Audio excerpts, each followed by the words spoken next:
Everyone, this is अभिलाषा। तो इस video में मैं आप लोगों के साथ पेयर ऑफ लीनियर इक्वेशंस की एक्सरसाइज 3.2 को डिस्कस करूंगी। क्वेश्चन नंबर 2 से क्वेश्चन नंबर 2 क्या बोलता है बच्चों आपका, on comparing the ratios a1/a2, b1/b2 and c1/c2 find out whether the lines representing the following pairs of linear equation intersect at a point are parallel and coincident. Question क्या कह रहा है कि आपके पास दो पेयर ऑफ लीनियर इक्वेशंस हैं इन two variables. आपको इनको देख करके ही बताना है कि whether they are intersecting lines, coincident lines and parallel lines. ठीक है, तो आप कैसे बताएंगे बच्चों?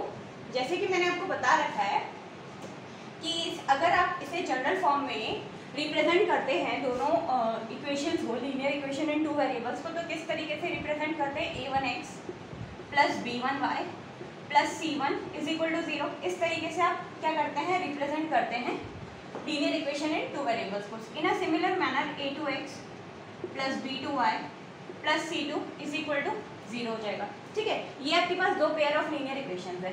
अब इन दोनों पेयर ऑफ लीनियर इक्वेशन से आपकी तीन लाइंस पॉसिबल होती हैं बच्चों। ठीक है, आप जानते हैं कि फर्स्ट इक्वेशन से भी आपको स्ट्रेट लाइन मिलेगी, सेकंड इक्वेशन से भी स्ट्रेट लाइन मिलेगी, तो दे may be intersecting.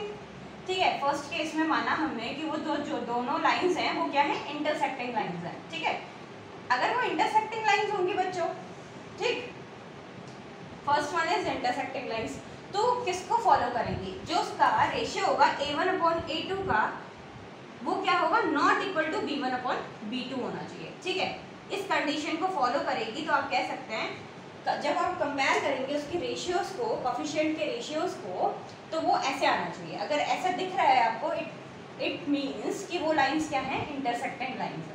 Similar manner में अगर वो जो दोनों लाइंस है बच्चों, वो क्या है? कोइंसिडेंट लाइंस है। अगर वो कोइंसिडेंट लाइंस हैं तो वो किस कंडीशन को फॉलो करेगी? a1/a2 is equal to b1/b2 is equal to c1/c2। अगर इसको फॉलो कर रही है तो वो क्या होगी बच्चों? वो दोनों लाइंस क्या होंगी?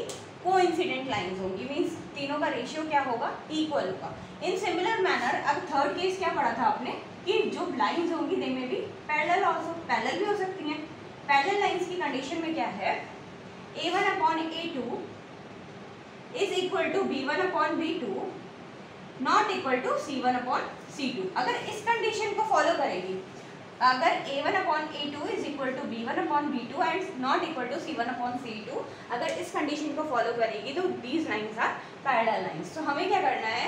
इसके खाली रेशियोज को कंपेयर करके बताना है कि these two lines are in which category, coming in which category ना, intersecting lines, coincident lines and parallel lines. तो हम क्या करते हैं? कंपेयर करेंगे। हम देख सकते हैं यहाँ पे जो आपका कोफिशिएंट x का वो a1 क्या है? 5। ठीक है, हाँ, आपने कंपेयर किया 5/7, यहाँ क्या है? -4/6 इज इक्वल टू, ये नॉट इक्वल है ना, आप ये देख सकते हैं, ये 2 मिलेगा, यहाँ 3 मिलेगा। तो ये क्या है? a1/a2, जो a1/a2 है बच्चों, वो नॉट इक्वल टू b1/b2 आ रहा है। What it indicates? ये किस कैटेगरी में आ रहा है? इंटरसेक्टिंग लाइंस की कैटेगरी में। तो आप यहाँ से कह सकते हैं कि ये जो दोनों लाइंस है, these two lines are intersecting lines. तो इस तरीके से आप कंपेयर करेंगे इनके रेशियोज को और बताएंगे, खाली देख के आप बता सकते हैं कि दोनों लाइंस क्या है? इंटरसेक्टिंग है कि कोइंसिडेंट है कि पैरेलल है। तो आप यहाँ से बता दीजिए इस कंडीशन को फॉलो कर रहा है, hence these are intersecting lines. तो होपफुली आपको ये फर्स्ट पार्ट तो क्लियर हो गया होगा बच्चों। Now coming to the second part. Second part में क्या पूछा है बच्चों? सिमिलर वे में आपको दो इक्वेशंस दे रखी हैं, आपको इनके रेशियोज को कंपेयर करके बताना है कि वेदर दे आर, मतलब ये कौन सी लाइंस है। ठीक है, आपको देख करके बताना है कि इनसे जो लाइंस फॉर्म होंगी दे आर इंटरसेक्टिंग, कोइंसिडेंट और पैरेलल। तो आप क्या करेंगे? कंपेयर करेंगे। जैसे आप देख सकते हैं a1 आपका 9 है, a2 क्या है? 18 है। तो 9/18 यहाँ पे क्या होगा? 3/6 और ये क्या होगा? 12/24। ठीक, आपने कंपेयर किया, 9 1 जा 9, 2 जा 18, 1/2 आया। सिमिलर मैनर में 3 1 जा 3, 2 जा, सिमिलर मैनर में 12 1 जा 12, 2 जा 24। तो सबके रेशियो बच्चों क्या आ रहे हैं? इक्वल आ रहे हैं। Means a1/a2 is equal to b1/b2 is equal to c1/c2। इसको फॉलो कर रहा है। और मैंने आपको बताया जब इसको फॉलो करेगा, इनके रेशियोज इक्वल होंगे, means A1/A2 is equal to B1/B2 is equal to C1/C2, तो दीज लाइंस आर, आप बता देंगे कि क्या है, कोइंसिडेंट लाइंस, कोइंसिडेंट लाइंस। तो ठीक है, इस तरीके से आप क्या बताएंगे, इनके रेशियोज को कंपेयर करके आप बताएंगे कि these are coincident lines. So hopefully second part बच्चों आपको क्लियर हो गया होगा। Now coming to the third part. Third part में क्या है बच्चों, आपको ऐसी सेम दो लाइंस की इक्वेशन दे रखी हैं, आप कंपेयर करेंगे। जब आप कंपेयर करेंगे तो आप देख सकते हैं A1 क्या है 6/2, यहाँ क्या होगा -3/-1, यहाँ 10/9। आप यहाँ देख सकते हैं जब आपने इसे कैंसिल आउट किया तो माइनस से माइनस कैंसिल आउट 3/1, और अगेन यहाँ पे 2 1 2 3 सा, तो ये दोनों रेशियो तो इक्वल आ रहे हैं बट ये नॉट इक्वल है। ठीक, इससे आप क्या कह सकते हैं, आपसे from this you can say that A1/A2 is equal to B1/B2 but not equal to C1/C2, which means अगर इस कंडीशन को फॉलो कर रहा है, this indicates that lines are parallel lines। ठीक है, तो यहाँ से आप बता देंगे कि लाइंस क्या है बच्चों, पैरेलल लाइंस है। तो होपफुली आपको थर्ड पार्ट भी क्लियर हो गया होगा। तो इस तरीके से आप क्या करेंगे, इस क्वेश्चन को सॉल्व करेंगे। ठीक है, number third says on comparing the ratios A1/A2, B1/B2 and C1/C2, find out whether the following pair of linear equations are consistent and inconsistent।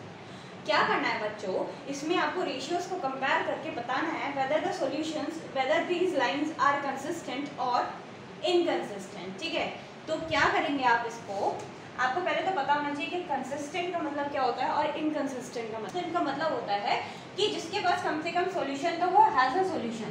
A pair of linear equations has a solution, either one solution हो या infinitely many solutions हो, दो solutions हो, तो ऐसी pair of linear equations को आप क्या कहते हैं, कंसिस्टेंट कहते हैं। और इनकंसिस्टेंट क्या होता है बच्चों, जिसके पास कोई भी सॉल्यूशन हो, नो सॉल्यूशन। ठीक है, इनकंसिस्टेंट मीन्स नो सॉल्यूशन, किसी का नो सॉल्यूशन हो।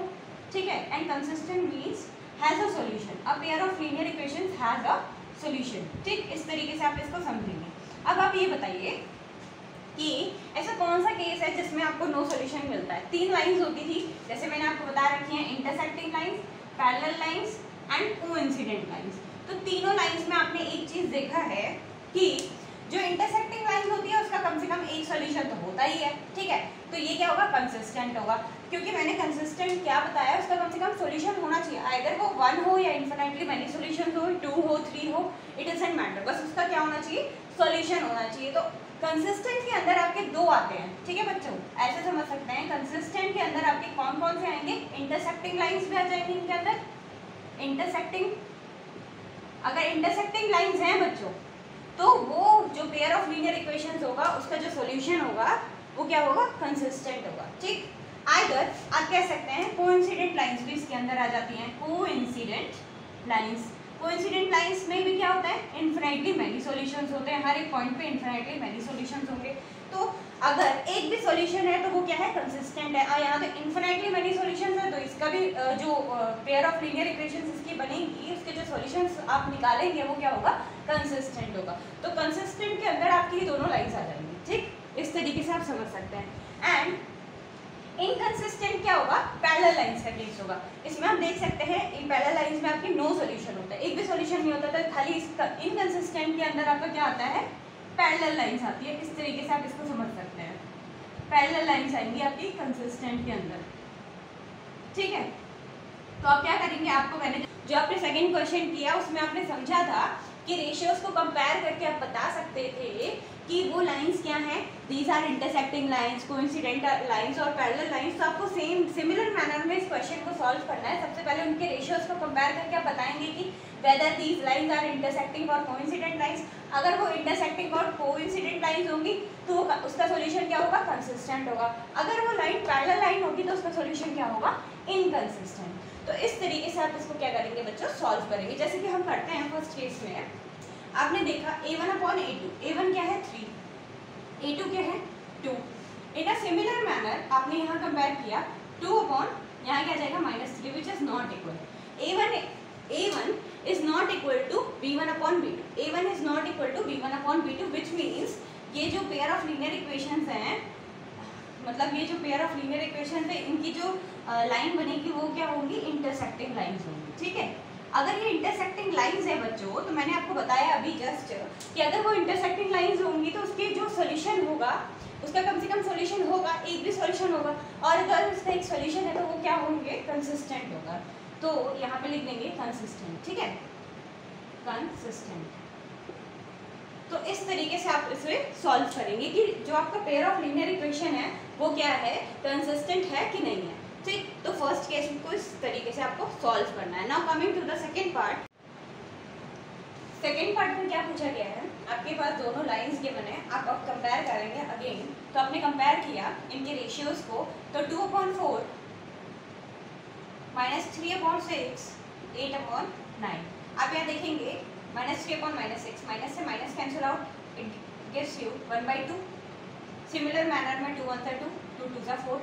तो ये तो आप देख रहे हैं A1/A2 is equal to B1/B2 but not equal to C1/C2, which means ये किसको इंडिकेट कर रहा है बच्चों, ये पैरेलल लाइंस को इंडिकेट कर रहा है। किसको इंडिकेट कर रहा है, पैरेलल लाइंस को, ठीक है। मैंने आपको बता रखा है जब भी ऐसी कंडीशन आएगी कि A1/A2 is equal to B1/B2 होगा but not equal to C1/C2 होगा, दिस इंडिकेट्स दैट कि जो लाइंस है आपकी वो क्या है, पैरेलल लाइंस है। और अगर पैरेलल लाइंस है तो उसका एक भी सॉल्यूशन नहीं होगा, नो सॉल्यूशन होगा। और अगर उसका नो सॉल्यूशन होगा तो बच्चों आप क्या कह सकते हैं, वो क्या होगा, इनकंसिस्टेंट, ठीक है, इनकंसिस्टेंट। तो इस तरीके से आप इसको डिफाइन करेंगे। तो होपफुली आपको सेकंड पार्ट क्लियर हो गया होगा ना। Coming to the third part. Third part में क्या है, आपके पास ये दो इक्वेशंस है। सिमिलर मैनर में जैसे हमने सेकंड पार्ट को सॉल्व किया, इसको भी करेंगे। हमने इसके रेशियोज को कंपेयर किया, 3/2 अपॉन दिस 9 मल्टीप्लाई हो जाएगा। यहाँ पे क्या होगा, 5/3 इंटू 10 माइनस का नॉट इक्वल टू। अब अगर कंपेयर करेंगे तो 3 1 3 3 3 9, it gives you 1/6। Similar manner में 5 1 5 5 2 10, ये क्या आएगा 1/-6 मीन्स -1/6, ठीक है। एंड 7/14 मीन्स 48 इंडिकेट 7 7 7 2 14 1/2, ठीक है। तो आप यहाँ देख सकते हैं कि A1/A2 जो A1/A2 है बच्चों, वो नॉट इक्वल टू B1/B2 है। व्हाट इट इंडिकेट्स कि जब ये आपका ऐसी कंडीशन को फॉलो करता है, what it indicates the lines are intersecting lines. अगर ये इंटरसेक्टिंग लाइंस है बच्चों, अगर ये इंटरसेक्टिंग लाइंस हैं तो इसका क्या होगा, एटलीस्ट वन सॉल्यूशन होगा। और अगर इसका एक भी सॉल्यूशन है, दिस इंडिकेट्स दैट कि जो सॉल्यूशन है, जो लीनियर इक्वेशन है, वो क्या है, कंसिस्टेंट है, कंसिस्टेंट। तो इस तरीके से आप इसके सॉल्व करेंगे। होपफुली आपको ये थर्ड पार्ट क्लियर हो गया होगा।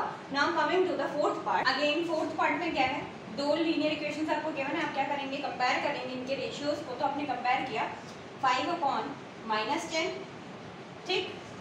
सिमिलर मैनर में -3/6, ठीक, इज इक्वल टू 11/-22। जब आप बच्चों इसे देखेंगे, कंपेयर करेंगे तो इट गिव्स यू 1/2 -1/2, क्योंकि डिनोमिनेटर में नेगेटिव रहता है, नहीं मल्टीप्लाई करेंगे -1 से, तो यह क्या हो जाएगा, -1/2, ठीक।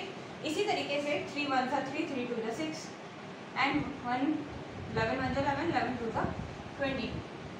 तो आप यहाँ देखेंगे कि आपका क्या हो रहा है, A1/A2 is equal to B1/B2 is equal to C1/C2। क्या है, तीनों इक्वल आ रहे हैं, ठीक। इनके जो रेशियोज आ रहे हैं बच्चों, वो क्या आ रहे हैं, इक्वल आ रहे हैं। तो अगर वो इस कंडीशन को सेटिस्फाई करे, A1/A2 is equal to B1/B2 is equal to C1/C2, this indicates that कि both the lines are coincident lines, ठीक है। अगर कोइंसिडेंट लाइंस हैं बच्चों तो उसके क्या होंगे, अगर ऐसी कंडीशन को फॉलो करेगा तो दीज लाइंस आर कोइंसिडेंट, ठीक है।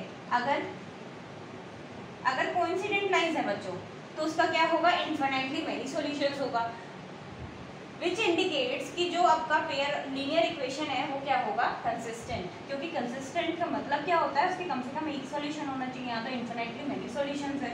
तो इस तरीके से आप इसको सॉल्व करेंगे। तो फोर्थ पार्ट आपको बच्चों क्लियर हो गया होगा। Now coming to the fifth part. Fifth part में क्या है बच्चों, आपके पास ये दो linear equations in two variables हैं। आप क्या करेंगे, अगेन इनके आर करेंगे इनके रेशियोज को। तो क्या मिलेगा आपको, 4/3 इंटू 2, ठीक, A1/A2। सिमिलर मैनर में 2/3, ठीक, एंड 8/12। जब आपने इसे सॉल्व किया तो 2 2 ज़ा 4, तो it gives you 2/3 which is equal to a1 upon a2 is equals to b1 upon b2। Similar manner में 4 2 ज़ा 8 4 3 ज़ा 12। तो अगेन आप देख रहे हैं कि जो आपके तीनों हैं a1 upon a2 ratios is equal to b1 upon b2 है, is equal to c1 upon c2 है। ठीक है, और ये किसकी कंडीशन को सेटिस्फाई करता है? ये क्या बताता है? अगर इस कंडीशन को सेटिस्फाई कर रहा है, this means the lines are coincident lines. अगर कोइंसिडेंट लाइंस है तो उसके इन्फिनिटली मैनी सॉल्यूशंस होंगे, और इन्फिनिटली मैनी सॉल्यूशंस होंगे तो सॉल्यूशन क्या होगा? कंसिस्टेंट। ठीक है, इस तरीके से आप इसको सॉल्व करेंगे कंसिस्टेंट। तो होपफुली आपको ये फिफ्थ पांचों पार्ट क्लियर हो गए होंगे बच्चों। अपनी नेक्स्ट वीडियो में क्वेश्चन नंबर 4 को कंटिन्यू करेंगे। Thank you.